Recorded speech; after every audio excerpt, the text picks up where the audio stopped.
नमस्कार दोस्तों, आप सभी का हमारे YouTube चैनल दैनिक संस्कार पर हार्दिक स्वागत है। आज मैं आप लोगों को एक नई कहानी सुनाने जा रहा हूं, जो सावन महीने के सोमवार की कहानी है। अगर आप लोगों को पसंद आए तो कमेंट बॉक्स में ओम नमः शिवाय ज़रूर लिखें, और अभी तक हमारे चैनल को सब्सक्राइब नहीं किया तो सब्सक्राइब कीजिए। सोमवार की कथा के अनुसार अमरपुर नगर में एक धनी व्यापारी रहता था। दूर दूर तक उसका व्यापार फैला हुआ था। नगर में उस व्यापारी का सब लोग मान सम्मान करते थे। इतना सब कुछ होने पर भी वह व्यापारी अंतर मन से बहुत दुखी था, क्योंकि उस व्यापारी का कोई पुत्र नहीं था। दिन रात उसे एक ही चिंता सताती रहती थी, उसकी मृत्यु के बाद उसके इतने बड़े व्यापार और धन संपत्ति को कौन संभालेगा। पुत्र पाने की इच्छा से वह व्यापारी प्रति सोमवार भगवान शिव की व्रत पूजा किया करता था। संध्या काल को व्यापारी शिव मंदिर में जाकर भगवान शिव के सामने घी का दीपक जलाता। उस व्यापारी की भक्ति देखकर एक दिन पार्वती जी ने भगवान शिव से कहा, हे प्राणनाथ, यह व्यापारी आपका सच्चा भक्त है। कितने दिनों से यह सोमवार का व्रत और पूजा नियमित कर रहा है। भगवान, आप इस व्यापारी की मनोकामना अवश्य पूर्ण करें। भगवान शिव ने मुस्कुराते हुए कहा, हे पार्वती, इस संसार में सबको उसके कर्म के अनुसार फल की प्राप्ति होती है। प्राणी जैसा कर्म करते हैं उन्हें वैसा ही फल प्राप्त होता है। इसके बावजूद पार्वती जी नहीं मानी। उन्होंने आग्रह करते हुए कहा, नहीं प्राणनाथ, आपको इस व्यापारी की इच्छा पूरी करनी ही पड़ेगी। यह आपका अनन्य भक्त प्रति सोमवार आपका विधिवत व्रत रखता है और पूजा अर्चना के बाद आपको भोग लगाकर एक समय भोजन ग्रहण करता है।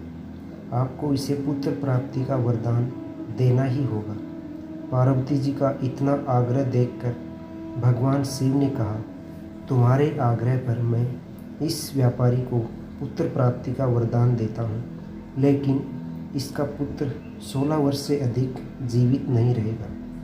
उसी रात को भगवान शिव ने स्वप्न में उस व्यापारी को दर्शन देकर उसे पुत्र प्राप्ति का वरदान दिया और उसके पुत्र के 16 वर्ष तक जीवित रहने की भी बात बताई।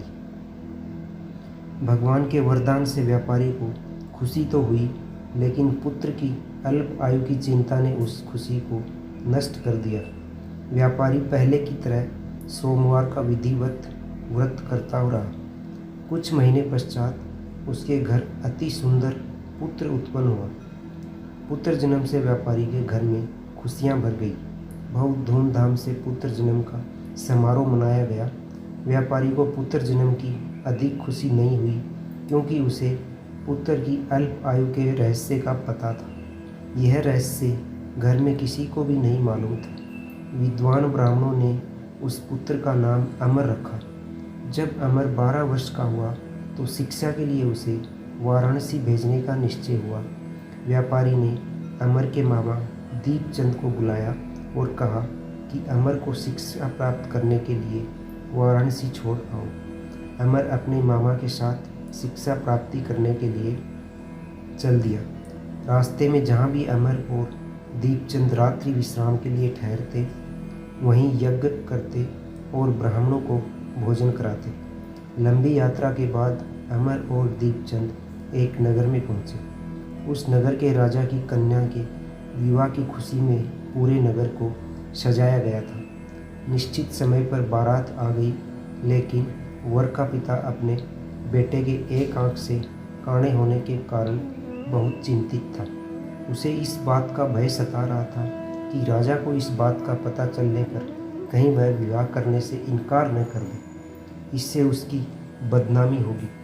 वर के पिता ने अमर को देखा तो उसके मस्तिष्क में एक विचार आया। उसने सोचा, क्यों न इस लड़के को दूल्हा बनाकर राजकुमारी से विवाह करवा दूं। विवाह के बाद इसको धन देकर विदा कर दूंगा और राजकुमारी को अपने नगर में ले जाऊंगा। वर के पिता ने इसी संबंध में अमर और दीपचंद से बात की। दीपचंद ने धन मिलने के लालच में वर के पिता की बात स्वीकार कर ली। अमर को दूल्हे के वस्त्र पहनाकर राजकुमारी चंद्रिका से विवाह करवा दिया गया। राजा ने बहुत सा धन देकर राजकुमारी को विदा किया। अमर जब लौट रहा था तो सच नहीं छिपा सका और उसने राजकुमारी की ओढ़नी पर लिख दिया, राजकुमारी चंद्रदिका, तुम्हारा विवाह तो मेरे साथ हुआ था। मैं तो वाराणसी में शिक्षा प्राप्त करने जा रहा हूँ। अब तुम्हें जिस नवयुवक की पत्नी बनना पड़ेगा वह कान्हा है। जब राजकुमारी ने अपनी ओढ़नी पर लिखा हुआ पढ़ा तो उसने काने लड़के के साथ जाने से इनकार कर दिया। राजा ने ये सब बातें जानकर राजकुमारी को महल में रख लिया। उधर अमर अपने मामा दीपचंद के साथ वाराणसी पहुंच गया। अमर ने गुरुकुल में पढ़ना शुरू कर दिया। जब अमर की आयु 16 वर्ष पूरी हुई तो उसने एक यज्ञ किया। यज्ञ की समाप्ति पर ब्राह्मणों को भोजन कराया और खूब अन्न वस्त्र दान किए। रात को अमर अपने शयन कक्षा में सो गया। शिव के वरदान के अनुसार शयन अवस्था में ही अमर के प्राण पखेरु उड़ गए। सूर्योदय पर मामा अमर को मृत देखकर रोने पीटने लगा। आसपास के लोग भी एकत्रित हो गए, दुख प्रकट करने लगे। मामा के रोने विलाप करने के स्वर समीप से गुजरते हुए भगवान शिव और माता पार्वती ने भी सुने। पार्वती जी ने भगवान से कहा, प्राणनाथ, मुझसे इसके रोने के स्वर सहन नहीं हो रहे, आप इस व्यक्ति के कष्ट अवश्य दूर करें। भगवान शिव ने पार्वती जी के साथ अदृश्य रूप में समीप जाकर अमर को देखा तो पार्वती जी से बोले, पार्वती, यह तो उसी व्यापारी का पुत्र है। मैंने इसे 16 वर्ष की आयु का वरदान दिया था, इसकी आयु तो पूरी हो गई।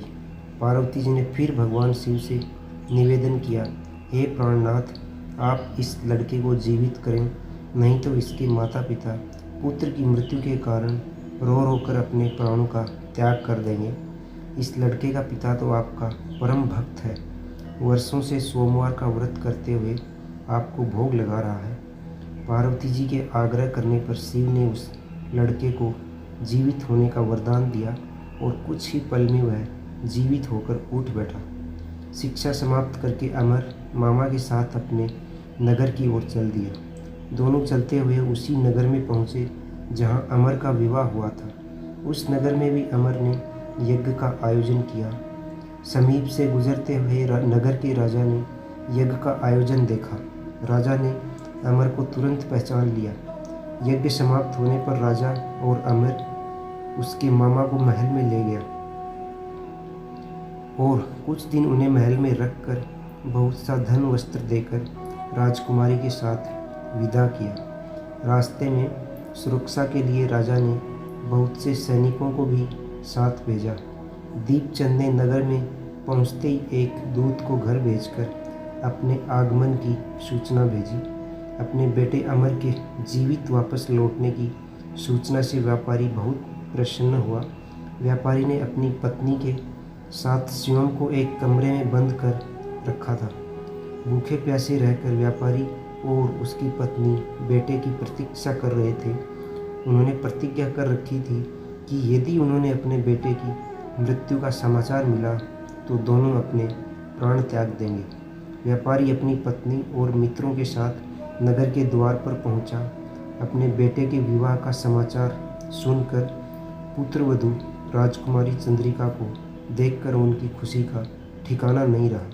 उसी रात भगवान शिव ने व्यापारी के स्वप्न में आकर कहा, हे श्रेष्ठी, मैंने तेरे सोमवार के व्रत करने और व्रत कथा सुनने से प्रसन्न होकर तेरे पुत्र को लंबी आयु प्रदान की है। व्यापारी बहुत प्रसन्न हुआ। सोमवार का व्रत करने से व्यापारी के घर में खुशियाँ लौट आई। शास्त्रों में लिखा है कि जो स्त्री पुरुष सावन के सोमवार का विधिवत व्रत करते हुए और व्रत कथा सुनते हैं उनकी सभी इच्छाएं पूरी होती हैं। दोस्तों, कहानी यहीं समाप्त होती है। आप लोगों को अगर कहानी पसंद आई तो कमेंट बॉक्स में ओम नमः शिवाय लिखें। चैनल को शेयर करें, लाइक करें और सब्सक्राइब करें। बेल आइकन ज़रूर दबाएं। धन्यवाद।